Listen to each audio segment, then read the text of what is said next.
अस्सलाम नाज़रीन, मैं हूं डॉक्टर मसूद परवेज़। आज का बिज़नेस भी एक नया बिज़नेस है, कम से कम पाकिस्तान में। दुनिया में तो बहुत पुराना बिज़नेस है, लेकिन पाकिस्तान में कम से कम नया बिज़नेस है। क्या बिज़नेस है? जैसा कि आपको पता है कि हम लोग ऑयल का काम, दूध का काम, इसी तरीके से कीटो आटा, नीम ऑयल, ऑलिव ऑयल और इस तरह की ऑर्गेनिक चीज़ें, या फिर ये है कि हम अपने ये ऑर्गेनिक स्क्वैशेस, जैसे कि ये है ऑर्गेनिक स्क्वैशेस, ये बनाते हैं। एक चीज़ और है जो कि बहुत मज़ेदार है, आप मेरे कहने पे एक दफ़ा ट्राई ज़रूर करें। अगर दोबारा नहीं लेंगे तो पहले के पैसे माफ़ कर दूंगा। तो वो क्या चीज़ है? वो है अमरूद की चटनी। खैर, ये तो था एक छोटा सा इंट्रोडक्शन जो कि इसके पहले करना ज़रूरी था। लेकिन अब जो आज का टॉपिक है वो है कोकोनट ऑयल का। कराची की काफ़ी पार्टियों ने मेरे से रब्ता किया, जी हम कोकोनट ऑयल बनाती हैं। मैंने कहा जी बिल्कुल ठीक है, ख़वातीन थी। तो अब जी आप हमारा कोकोनट ऑयल बिकवा दें। जी बिल्कुल, मैं बिकवाने को तैयार हूँ। उसकी खल भी बिकवा दें। जी बिल्कुल बिकवाने को तैयार हूँ। आप मुझे खल और ऑयल दोनों भेज सकते हैं, लेकिन इसमें कोई एसेंस नहीं होना चाहिए, और खल भी जो है वो पुरानी नहीं होनी चाहिए। पुरानी खल की पहचान ये होती है कि उसमें से एक ओल्ड ऑयल यानी ख़राब तेल की स्मेल आती है, वो नहीं होनी चाहिए। जब आप मॉइस्चर गिरी में से ख़त्म कर देते हैं, गिरी बिल्कुल खुश्क होनी चाहिए, फिर इसका तेल निकालें। अगर गिरी हल्की फुल्की भी गीली है तो उसमें कुछ पानी की मिकदार शामिल होती है, जो कि आप तेल निकालते हैं तो वो तेल के साथ उसमें भी शामिल हो जाती है, और उस तेल को ज़्यादा देर स्टोर नहीं किया जा सकता। उसमें से फिर बैड स्मेल आती है, यानी रैंसिड ऑयल हो जाता है। इसी तरीके से क्योंकि कुछ तेल जो है वो होता है खल के अंदर भी, और उसमें भी पानी की कुछ मिकदार अगर है तो फिर खल भी जल्दी ख़राब हो जाती है। तो ये दोनों जो हैं चीज़ें ये हम ख़रीदते हैं।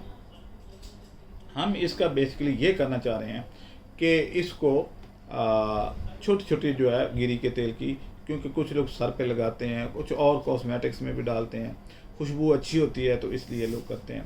तो इसका जो है वो आपने छोटी पैकिंग करके हम इसको मार्केटिंग करना चाहते हैं। ये हमारी ख्वाहिश है और हम इसमें आपके लिए हेल्पफुल हो सकते हैं। जो जो लोग गिरी का तेल निकाल रहे हैं, जो जो लोग बादाम का तेल निकाल रहे हैं, जो जो लोग नीम का तेल निकाल रहे हैं, सब की मार्केटिंग हम कर सकते हैं। बल्कि ख़ुद परचेज़ करके तो ख़ुद पैकिंग ब्रांडिंग करके हम आगे भेजते हैं। तो आप लोगों से गुजारिश है कि आप इस तरह के छोटे छोटे काम जो हैं अगर करना चाहें, ये एक नया बिज़नेस भी है। हमारे पास मशीनें भी हैं जो गिरी का तेल निकालती हैं, आप वो लेना चाहें तो वो ले सकते हैं, अपना कारोबार बनाएं।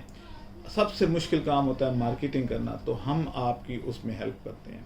हम आपसे वो ख़रीद लेते हैं, कोकोनट ऑयल भी, गिरी का तेल जिसको कहते हैं, और कैस्टर ऑयल तो हमारा अपना होता है। अगर कोई और भी बना रहा है तो हमारी डिमांड ज़्यादा है, सप्लाई कम है, इसलिए हम उनसे भी ख़रीद लेते हैं। नीम ऑयल ख़रीदते हैं, बादाम का तेल ख़रीदते हैं। तो ये चीज़ें जो हैं आप हमें सेल कर सकते हैं।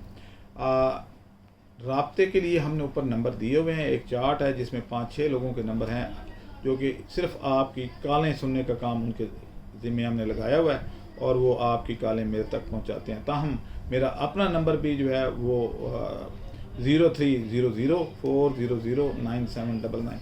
लेकिन मेरा टाइम ज़ाया करने वाले जो हैं वो रब्ता ना करें, क्योंकि अक्सर लोग जो हैं वो ऐसी बातें कर रहे होते हैं कि जिनका ना सर होता है ना पैर होता है।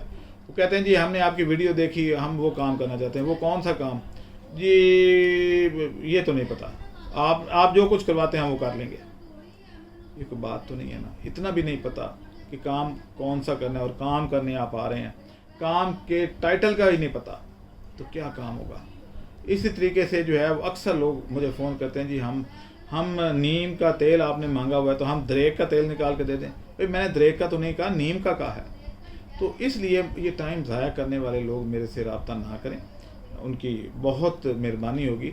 और दूसरा ये है कि कुछ लोग कहते हैं जी कि आपने फ़लाँ जगह पे अल्फ़ा का जिक्र किया, तो ये क्या चीज़ है? तो बजाय इसके कि मेरा टाइम ज़ाया करें, गूगल पे बड़ा आसान सा है, अल्फ़ा लीव्स लिखें तो आगे तस्वीरें आ जाएंगी।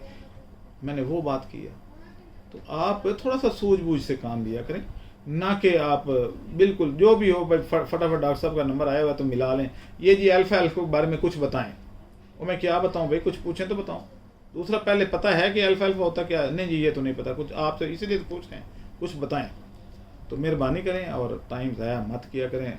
आपका टाइम तो कीमती होगा, मेरा फारिग है, लेकिन फिर भी मुझे भी आप थोड़ा सा एहतियात से किया करें। ओके, अल्लाह हाफिज़।